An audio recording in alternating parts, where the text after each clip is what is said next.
మోసానికి మారు పేరు ఈరోజు మోడీ. మోడీ అంటే మోసం, మోసం అంటే మోడీ. వాస్తవం కాదా ఏమ్మా? వాస్తవం కాదా? మోసమే చేశాడు కదా మోడీ గారు. ఏం చేశాడు? మోడీ గారు సమాధానం చెప్పాలి, బీజేపీ పార్టీ సమాధానం చెప్పాలి. 10 సంవత్సరాల ప్రత్యేక హోదా అని చెప్పిన వాళ్ళు 10 సంవత్సరాలు అయిపోయినా కూడా మీరు ప్రత్యేక హోదా ఇవ్వలేదు. మరి దీనికి ఆంధ్ర రాష్ట్ర ప్రజలకు ఏం సమాధానం చెప్తారు అని అడుగుతున్నా. పోలవరం కడతాము అని మీరు మాట ఇవ్వలేదా? మరి ఆ పోలవరం కట్టకపోతే ఆంధ్ర రాష్ట్ర ప్రజలకి మీ ముఖాలు ఎలా చూపించగలుగుతున్నారు అని అడుగుతున్నా. అద్భుతమైన రాజధాని అన్నారే, ఢిల్లీని తలపించే రాజధాని అన్నారే. మరి మోడీ గారు అసలు ఈ రోజు మనకు రాజధాని లేకుండా పోయిందే. చంద్రబాబు గారేమో సింగపూర్ ను చేస్తానన్నారు, అమరావతిని సింగపూర్ ను చేస్తానని 3D సినిమాలు చూపించాడు. ఇక జగనన్న గారేమో ఒక్క రాజధాని సరిపోదు, మాకు 3 రాజధానులు కావాలి అన్నాడు. పోనీ మూడిట్లో ఒకటైనా అయిందా? ఒకటైనా అయిందా? ఈ రోజు మనం తలెత్తుకొని ఇది మా రాజధాని అని చెప్పుకునేటట్టుందా? ఒక్క రాజధాని కూడా లేదు అంటే సిగ్గుచేటు కదా? సిగ్గుచేటు కదా? పక్క రాష్ట్రాలన్నీ వేగంగా దూసుకుపోతున్నాయి అభివృద్ధిలో, పక్క రాష్ట్రాలన్నీ బాగుపడిపోతున్నాయి. కానీ మనకు మాత్రం ఒక రాజధాని లేదు.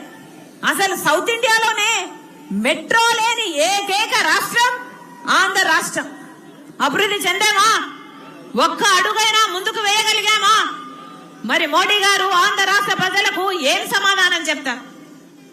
అసలు ఇదే మైదానంలో మునికోటి అనే ఒక యువకుడు 2015లో మోడీ ఇంకా ఆంధ్ర రాష్ట్రానికి ప్రత్యేక హోదా ఇవ్వకపోతే మన రాష్ట్రం ఏమైపోతుంది, మన భవిష్యత్తు ఏమైపోతుంది? యువకుడిగా ఉన్నాడు, ఎంతో భవిష్యత్తు ముందుంది. అయినా కూడా ఆ అబ్బాయి ఇదే మైదానంలో ఆత్మహత్య చేసుకోవడం జరిగింది. కేవలం మోడీ ప్రత్యేక హోదా ఇవ్వడు అని ఆందోళన చెంది. ఈ పాపం ఎవరిది? ఏం సమాధానం చెప్తాడు మోడీ గారు ఆ కుటుంబానికైనా?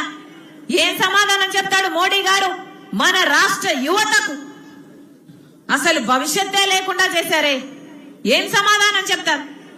మోడీ గారు చెప్పిన మాట, తల్లిని చంపి బిడ్డను బ్రతికినిచ్చినట్టుంది కాంగ్రెస్ వైఖరి అని చెప్పిన మోడీ గారిని ఈరోజు కాంగ్రెస్ పార్టీ ప్రశ్నిస్తుంది. మరి తల్లి లాంటి ఆంధ్రప్రదేశ్ ని మీరు ఎన్ని సంవత్సరాలుగా చంపుతూనే ఉన్నారో మోడీ గారు సమాధానం చెప్పాలి. తల్లి లాంటి ఆంధ్రప్రదేశ్ కి మీరు ప్రత్యేక హోదా ఇవ్వకుంటే అది ఆంధ్రప్రదేశ్ ని చంపినట్టు కాదా అని అడుగుతున్నాం. తల్లి లాంటి ఆంధ్రప్రదేశ్ కి మీరు పోలవరం ప్రాజెక్టు కట్టకుంటే మరి ఆంధ్రప్రదేశ్ భవిష్యత్తును మీరు చంపినట్టు కదా అని అడుగుతున్నాం. తల్లి లాంటి ఆంధ్రప్రదేశ్ కి రాజధాని మీరు కట్టకుంటే, సహాయం చేయకుంటే మరి మా బిడ్డల భవిష్యత్తును మీరు చంపినట్టు కదా అని మోడీ గారిని ప్రశ్నిస్తున్నాం. అసలు ఎంత అన్యాయం చేశారు, ఎంత అన్యాయం చేశారు. ఒక్కటంటే ఒక్క వాగ్దానం కూడా నిలబెట్టుకోకుండా అసలు ఆంధ్ర రాష్ట్ర ప్రజల ఎంతగా అవమానించాడు మోడీ గారు. అసలు స్పెషల్ స్టేటస్ అంటే ఏమిటి? ప్రత్యేక హోదా అంటే ఏమిటి? ప్రత్యేక హోదా ఒక రాష్ట్రానికి వస్తే పరిశ్రమలన్నీ ఆ రాష్ట్రానికి ఉరుక్కుంటూ వస్తాయి. ఎందుకంటే అక్కడ ఎక్సైజ్ డ్యూటీ ఉండదు, అక్కడ ఇన్కమ్ ట్యాక్స్ ఉండవు, ఇవన్నీ రాయితీలు ఉంటాయి, ట్యాక్సులు ఉండవు. కాబట్టి పరిశ్రమలన్నీ ఉరుక్కుంటూ వస్తాయి. పరిశ్రమలు వస్తే మన బిడ్డలకు ఉద్యోగాలు వస్తాయి. ప్రత్యేక హోదా వస్తే కేంద్రం నుంచి వచ్చే నిధులు కూడా ఎన్నో ఇంతలు రెట్టింపు ఇంకా అంతకంటే ఎక్కువే అవుతాయి.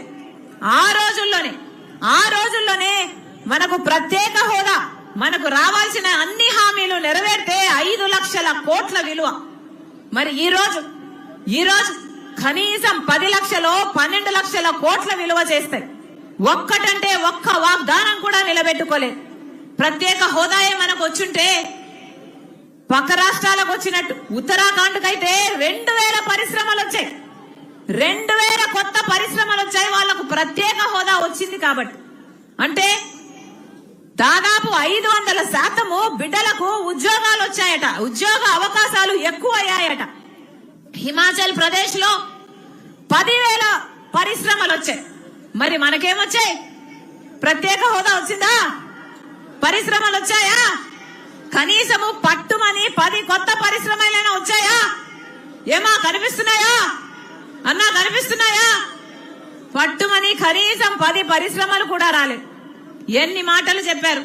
ప్రత్యేక హోదా సంజీవిని అన్నారు. ప్రత్యేక హోదా కోసం పెద్ద పెద్ద పోరాటాలు చేస్తామన్నారు. ఏం చెప్పాడు ఇదే చంద్రబాబు గారు? ఇప్పుడు ప్రతిపక్ష నాయకుడిగా ఉన్న చంద్రబాబు గారు ఆ రోజు కాంగ్రెస్ పార్టీ 5 సంవత్సరాలు ప్రత్యేక హోదా అంటే, బీజేపీ పార్టీ లేదు 10 సంవత్సరాలు ఇస్తాము అంటే, చంద్రబాబు గారు లేదు సరిపోదు, సర్దుకొని 5 సంవత్సరాలు టైం అయిపోతుంది, మాకు 15 సంవత్సరాల ప్రత్యేక హోదా కావాలి అన్నవాడు చంద్రబాబు గారు. మరి ఏమైంది? 15 సంవత్సరాలు ప్రత్యేక హోదా కావాలన్నవాడు చంద్రబాబు గారు. సంజీవిని ప్రత్యేక హోదా అన్నవాడు చంద్రబాబు గారు. స్వర్ణాంధ్రప్రదేశ్ ను చేస్తారన్నవాడు చంద్రబాబు గారు. తీరా పొత్తు కూడా బీజేపీతో ఆ రోజు పొత్తు కూడా నేను ప్రత్యేక హోదా కోసమే పెట్టుకుంటున్నానని చెప్పిన చంద్రబాబు గారు తీరా ముఖ్యమంత్రి అయిన తర్వాత ప్రత్యేక హోదా కాదు కదా, కొట్లాడడం కాదు కదా, తేవడం కాదు కదా, కనీసం ప్రత్యేక హోదా గురించి ఎవరైనా మాట్లాడితే వాళ్ళ మీద కూడా కేసులు పెట్టారు, వాళ్ళను కూడా జైల్లో పెట్టాడు చంద్రబాబు గారు. మరి ఏమంటారు? చంద్రబాబు గారిని ఏమనాలి? ఊసరవల్లి అనద్దా? ఊసరవల్లి లాగా రంగులు మార్చలేదా? ఎలక్షన్ల ముందేమో ప్రత్యేక హోదా సంజీవిని అన్నాడు, ఎలక్షన్ల తర్వాతేమో ఏం చేస్తుంది ప్రత్యేక హోదా అని మాట మార్చారు.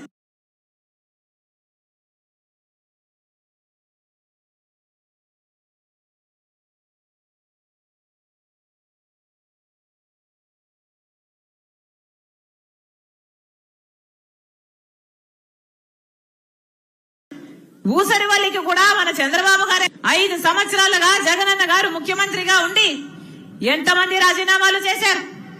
ఎంతమంది ముఖ్యమంత్రి రాజీనామాలు చేశారు? ఎంతమంది ఎంపీలు పోరాటం చేశారు? కనీసం ఒక్కరైనా రాజీనామాలు చేశారా?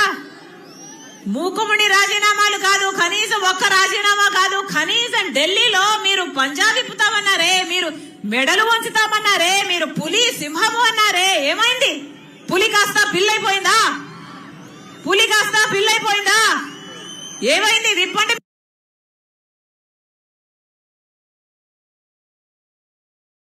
పంజా. మీ పంజాని కాస్త బీజేపీ ఒక్కటంటే ఒక్క నిజమైన ఉద్యమమైనా చేశారా? ఒక్క నిజమైన ఉద్యమమైనా చేశాడా జగనన్న గారు 5 సంవత్సరాలుగా?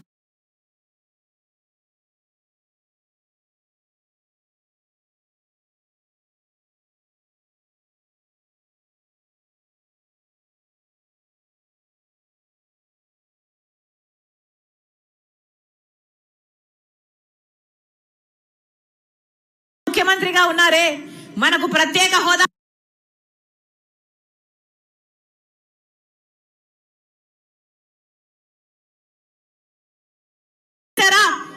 మోడీ గారు వచ్చినప్పుడల్లా వంగి వంగి దండాలు పెడతారు, ఢిల్లీ వరకు వెళ్లి వంగి వంగి దండాలు పెడతారు, సాష్టాంగ పడతారు, ఢిల్లీ వరకు వెళ్లి ఎన్ని పొత్తులు పెట్టుకుంటారు. అసలు వీళ్ళందరికీ పొత్తులు ఉన్నాయా లేదా మీ అందరికీ అర్థమవుతుందా లేదా రాష్ట్ర ప్రజలు ఆలోచన చేయాలి. అసలు మొత్తం అందరూ చంద్రబాబు గారైనా జగన్మోహన్ రెడ్డి గారైనా మనకు కంటికి కనిపించినా కనిపించకపోయినా బీజేపీ పార్టీతో వీళ్లకు పొత్తులు ఉన్నాయి అన్న మాట వాస్తవం. ఇది బహిరంగ సత్యం. ఎందుకంటే ప్రతి విషయంలోనూ మోడీకి అండగా నిలబడ్డారు, ప్రతి బిల్లుకు మోడీకి సహాయం చేశారు. జగనన్న గారైతే మోడీ చెప్పిన ప్రాజెక్టు ఏ వ్యాపారవేత్తకు ఏది కావాలంటే అది ఇచ్చుకుంటూ పోయారు. ఎక్కడ ఏ సాయం కావాలంటే ఆ సాయం చేసుకుంటూ పోయారు. ఏ పదవి కావాలంటే అది ఇచ్చుకుంటూ పోయారు. ఎంపీ అయినా